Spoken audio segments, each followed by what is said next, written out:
So let's start. So for first question, for some integer m, every even integer is a form of.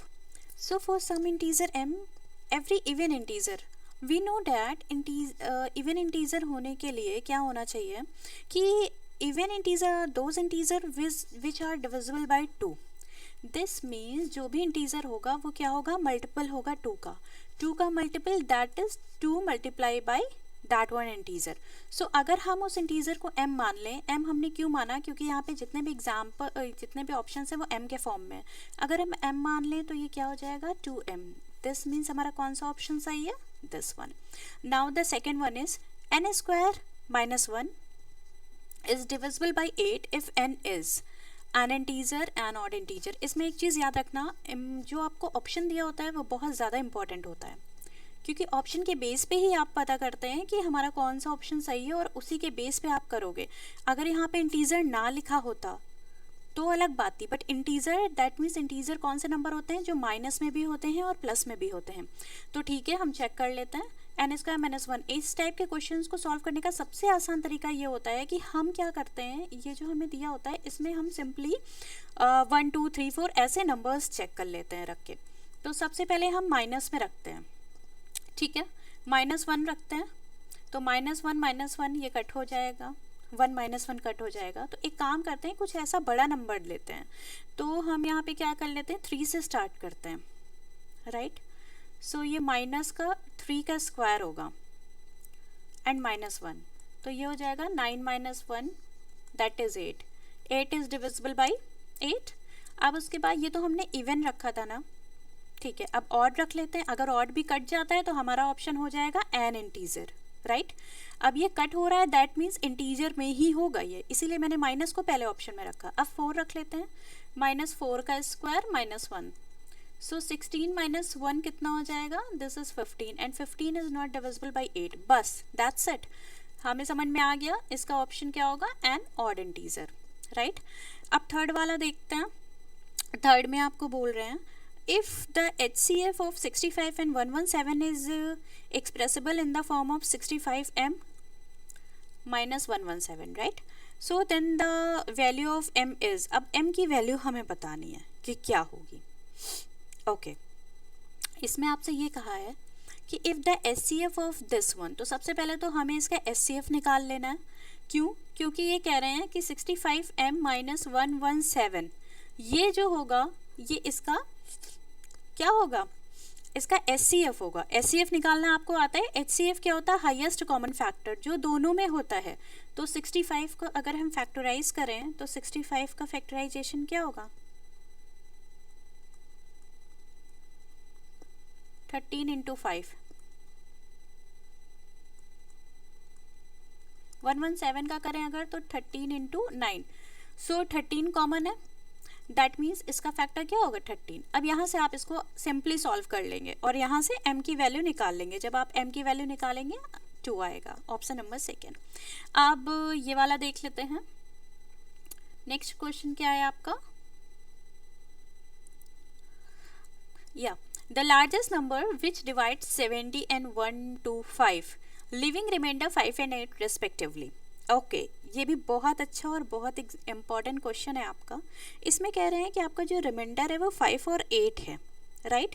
तो 5 and 8 है reminder and respectively का मतलब ये है कि अगर एक लार्जेस्ट नंबर है 70 से करते हैं, अगर मतलब 70 को करते हैं तो आपका रिमाइंडर 5 आएगा और 1 to 5 को करते हैं तो 8 आएगा. तो बहुत आसान सा तरीका है.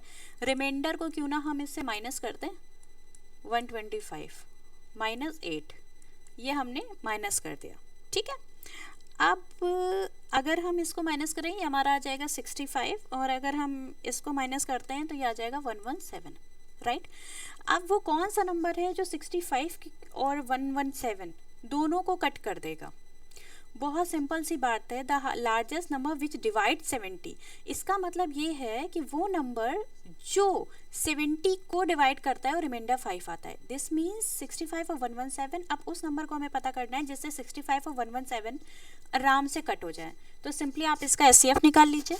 बट क्योंकि ऑप्शनल है, ऑप्शन में आया है, ऑब्जेक्टिव टाइप है, तो इसका सबसे आसान मेथड ये है कि इसमें से हम पुट कर लेते हैं इसको। देखो 65 और 13, हम यहाँ से 13 की टेबल में पढ़ लेते हैं कि 65117 आता है, हाँ बिल्कुल आता है, दिस मीन्स ये हो गया आपका। अब नीचे देख लेते हैं, ये थोड़ा सा सब्जेक्टिव टाइप क्वेश्चन है और ये इम्पॉर्टेंट क्वेश्चन भी है।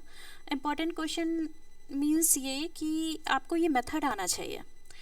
ये प्रूविंग है जो मोस्टली बच्चों को बहुत टफ लगता है, इसलिए मैंने इसका वीडियो बनाया हुआ है।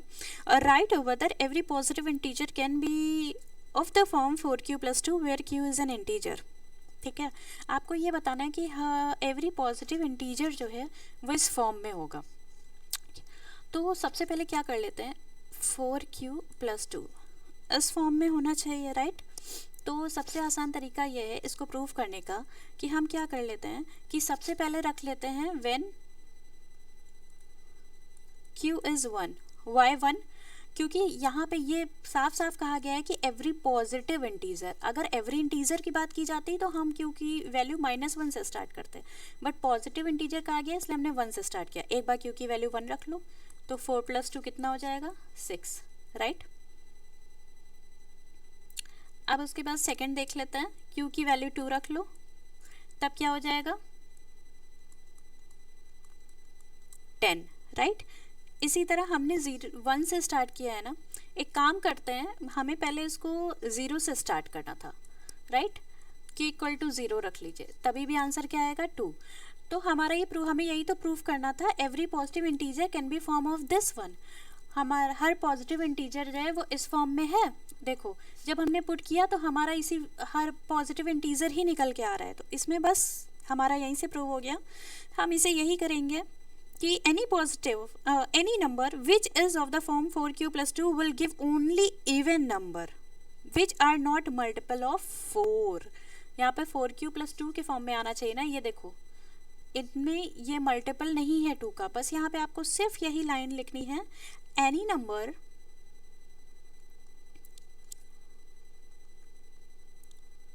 which is of the form 4q+2 will give, क्या देगा ये हमें, only even number, right, and which is not multiple of 4, hence every positive integer cannot be written in the form of 4q+2।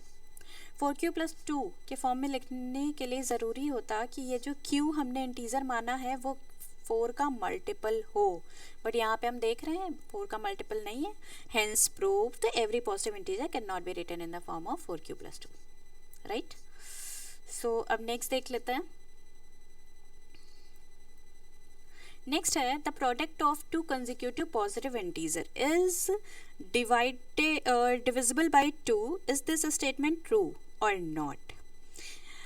Okay, हमें 2 consecutive positive integer निकालना है, हमें ये बताना है, प्रूफ करना है कि इन्होंने ये कहा है the product of 2 consecutive positive integer. अगर हम 2 पॉजिटिव इंटीजर ए और बी को कर ले, हम ए और बी के फॉर्म में नहीं करेंगे, सिर्फ समझाने के लिए मैं बता रही हूँ, क्योंकि क्वेश्चन में हमें प्रूफ क्या करना है, हमें निकालना क्या है, ये भी समझना बहुत ज़रूरी है। इसमें कह रहे हैं product of 2 consecutive positive integer, that means a into b, ये जो होगा दैट इज डिविजिबल बाई 2, ये 2 से डिविजिबल होना चाहिए। अगर ऐसा है तो स्टेटमेंट सही है, अदरवाइज रॉन्ग है। अब प्रूफ कैसे करते हैं वो देख लेते हैं। हम मान लेते हैं कि हमारे 2 कंसेक्यूटिव इंटीजर ए हैं और हम यहाँ बी नहीं मान सकते, ओके, तो हम यहाँ कंसेक्यूटिव इंटीजर a+1 मान लेते हैं, क्योंकि b इसलिए नहीं मान सकते क्योंकि एनी 2 पॉजिटिव इंटीजर नहीं कहा है हमसे, कंसेक्यूटिव वर्ड जो लगाया है, दिस मीन्स अगर एक a है तो दूसरा a+1 है, राइट। अब पहला a ले लिया, दूसरा a+1 ले लिया हमने, ये 2 कंसेक्यूटिव इंटीजर हो गए हमारे, ठीक। अब यूक्लिड्स डिवीजन लेम्मा आप लोगों ने पढ़ा होगा, वो क्या होता है, यूक्लिड थ्योरी के according a = bq + r where 0 is less than r = r and r is less than b, यही होता है, ठीक। अब क्या करना है हमें, क्योंकि 2 से डिविजिबल होने की बात कही जा रही है, राइट। तो हम क्या करते हैं, फॉर b इक्वल टू 2 हम यहाँ पे 2 पुट करते हैं, राइट।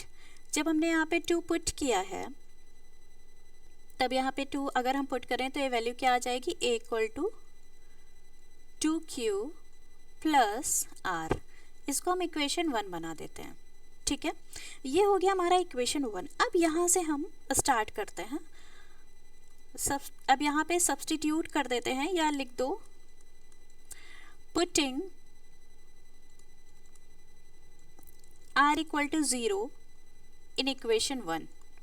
एक बार इक्वेशन 1 में r इक्वल टू 0 पुट कर दो, ठीक है।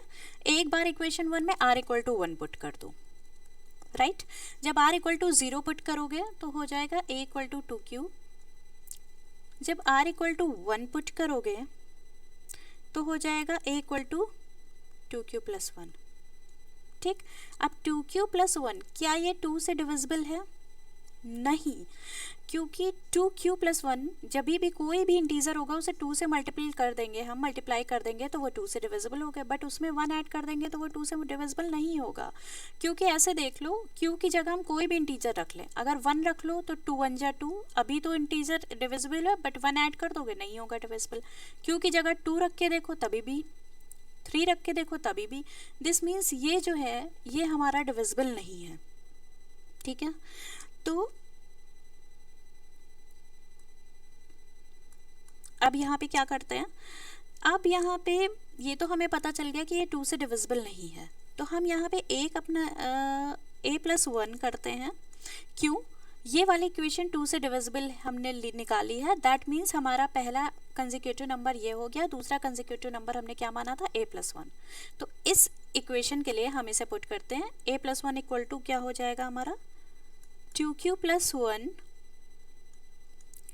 Plus 1, that is 2q plus 2, right। अब ये हमारा 2 से डिविजिबल है, yes, ये हमारा 2 से डिविजिबल है।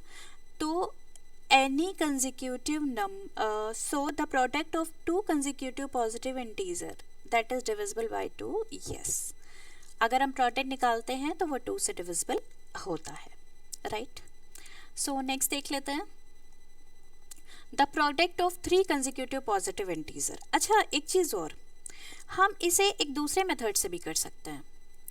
ये मेथड मैंने आपको जो बताया है हम इसे दूसरे मेथड से भी कर सकते हैं, तो मैं वो माइट भी आपको थोड़ा सा इजी लगे, तो एक काम करते हैं, मैं आपको दूसरे मेथड से भी इसको बता देती हूँ कि इसको हम कैसे सॉल्व करते हैं, ठीक है।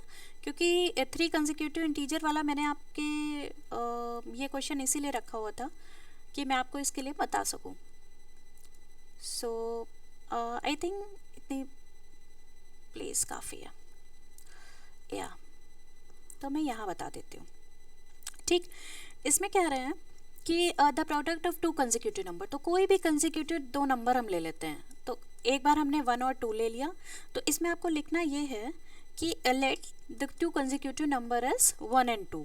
सो according to question 1 into 2 that is 2, and यहाँ पे आपको लिखना है 2 is divisible by 2। Second part में आपको लेना है कंसेक्यूटिव नंबर 2 3 ले लो, फिर 3 4 ले लो, फिर 4 5 या 5 6 कुछ भी ले सकते हो। आपको ये 3 to 4 नंबर्स लेने हैं। ये देखो 6 आया, ये देखो 12 आया, ये देखो 30 आया, और अगर 4 5 लेते तो 20 आता। अब देखो हर नंबर 2 से डिविजिबल है, 2 से डिविजिबल है ना, तो लास्ट में आपको बस इतना लिखना है, hence the statement product of 2 consecutive positive integer is divisible by 2 is true, that's it, और कुछ भी नहीं। सो मैंने आपको वो मेथड भी इसलिए बताया क्योंकि आपकी बुक में वो मेथड था। सो इन केस अगर आपको समझने में प्रॉब्लम हो रही है तो आप वो मेथड कर सकते हो, अदरवाइज ये मेथड भी इजी है, आप इस मेथड से कर सकते हो। The product of 3 consecutive number, I think अब इसमें कोई प्रॉब्लम नहीं होगी आपको, ये आप खुद से कर सकते हो, राइट। अब लास्ट देख लेते हैं।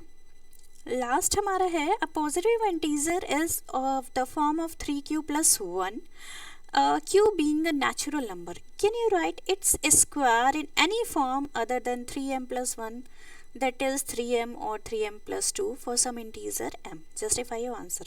बहुत सारे लोग इस क्वेश्चन को ऐसे ही देखते छोड़ देंगे क्यों? क्योंकि ये बहुत टफ है, बहुत लैंग्वेज ही इतनी लंबा सा क्वेश्चन है, लैंग्वेज ऐसी ऐसा नहीं है, ये बहुत ईजी है। तो पॉजिटिव इंटीजर जो है हम मान लेते हैं, let positive integer is equal to 3q + 1। यहाँ पे आपको ये स्पेसिफाई करना पड़ेगा कि q आपने क्या लिया है। So where q is a natural number, right. अब आपसे जो कहा है वो कर दो। इसमें क्या लिखा है, can you write its square, किसका स्क्वायर? नेचुरल नंबर का। दैट मीन्स q 3q + 1 का स्क्वायर की बात की जा रही है। Is a form of 3m + 1 और दैट इज 3m + 2, राइट।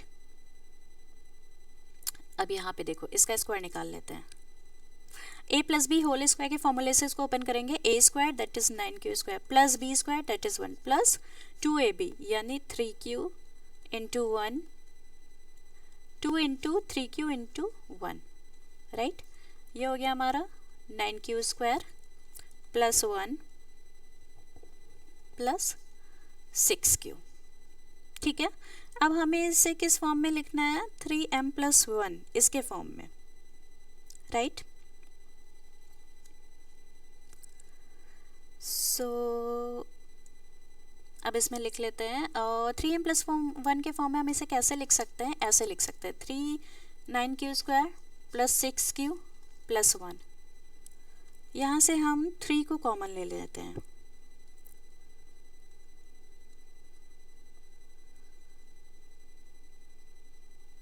जब 3 कॉमन लेंगे तो यहाँ क्या आ जाएगा? 3q² + 2q + 1, ठीक। अब देखो एक चीज़, अगर हम इस पूरे को m मान लें, हम वही कर रहे हैं जो क्वेश्चन में दिया हुआ है, तो हमारा क्या हो जाएगा? ये 3m + 1। तो हमने क्या माना है? 3q² + 2q को हमने क्या लिखा है? इसको m, ठीक है। अब एक चीज़ देखो, यहाँ पे क्वेश्चन में क्या लिखा था? Can you write its square in the any other form than 3m + 1। That means इन्होंने यहाँ पे कहा था कि हम इसे 3m + 1 के फॉर्म में लिख सकते हैं, बट क्या इसके अलावा कोई और फॉर्म है जिसके फॉर्म में हम लिख सकते हैं? इसीलिए हमने इसे 3m + 1 के फॉर्म में लिखा है। अब इस क्वेश्चन में क्या हम इसे किसी और फॉर्म में लिख सकते थे? नो। तो इसका आंसर क्या हो जाएगा? नो। और ये आपने इस तरीके से प्रूफ कर दिया। सो अगर वीडियो अच्छी लगी है आपको तो वीडियो को लाइक करना और शेयर करना नहीं भूलेगा, और चैनल को सब्सक्राइब करना नहीं भूलेगा। मैं नेक्स्ट सेशन में इसके आगे के क्वेश्चन लेके आऊँगी। Thank you.